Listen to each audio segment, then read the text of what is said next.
Today's headline is Wonderful Phenomenon.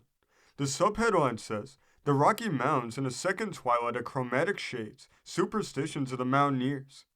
This article originally came from the Cheyenne correspondent to the Omaha Herald. It says, Your paper having recently taken quite an interest in all that pertains to the growth of the agricultural and mineral resources of Wyoming, will not, I presume, refuse a little space to the feeble description of a meteorological phenomenon that is now transpiring each evening in the skies above the Rocky Mountains in that romantic territory. Since the recent solar eclipse, they have upon the summit of the Rocky Mountain chain what the inhabitants call a second twilight, so brilliant with colors of mist, shade, and firelights as to pain the eye in its steady gaze upon them, and to leave an impression on the mind that will never be obliterated. Just as the sun is about to set, a heavy mist gathers on the mountains, and growing dense and denser, it shuts out entirely the last expiring rays of that luminous body. Then all is darkness, or nearly so, for almost 30 minutes, when all at once the heaviness becomes lit up from the horizon all around, far up to a small circle in the center, with the vivid glare of the most dazzling chromatic colors, seeming as though a tremendous bonfire was ablaze below, throwing its glare in the clear and steady flame above. The gorgeous and fearfully beautiful scene lasts for nearly an hour, then steals quietly away, and the moon, theretofore dimmed by its fiery luster, regains its ascendancy and lights up the balance of the night in pale shadows, as it is wont to do in every other clime.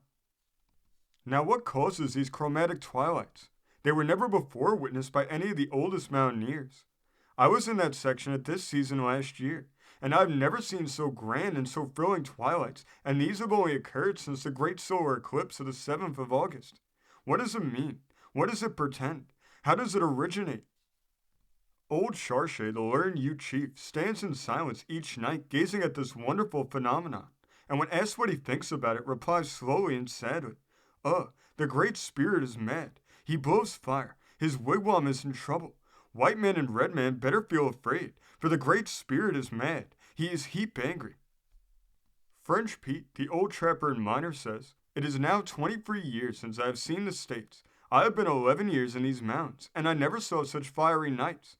The winds are damper, they blow milder, and the air grows heavier.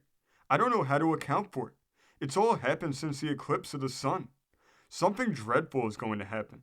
There will be a big fire some of these days that all the waters of the world will never drown out, and those days are coming rapidly. If it be true, as one of the professors of the Cincinnati Observatory says, that immense volumes of hydrogen gas were thrown out from the center of the sun to the surface during the recent solar eclipse, how long will it be before the oxygen will be thrown out and the carbon become the ruling and destroying element? I give these particulars by request, and there are numbers of people in this city who on last Sabbath and Monday nights witnessed with me this wonderful phenomenon on the summit of the Rocky Mountain chain, 8,262 feet above the level of the sea. The Cheyenne and Laramie papers will endorse this description. This story comes from the great state of Indiana, being reported in the Daily Commercial of August 27, 1869. Beginning next Monday, April 15th, we'll be going to a new uploading schedule. We'll be uploading on Mondays, Wednesdays, and Fridays. Thank you for joining us today. If you want to continue to uncover all of America's lost and forgotten history, then remember before you leave to hit the subscribe button, hit the notification bell, and remember to like and comment below.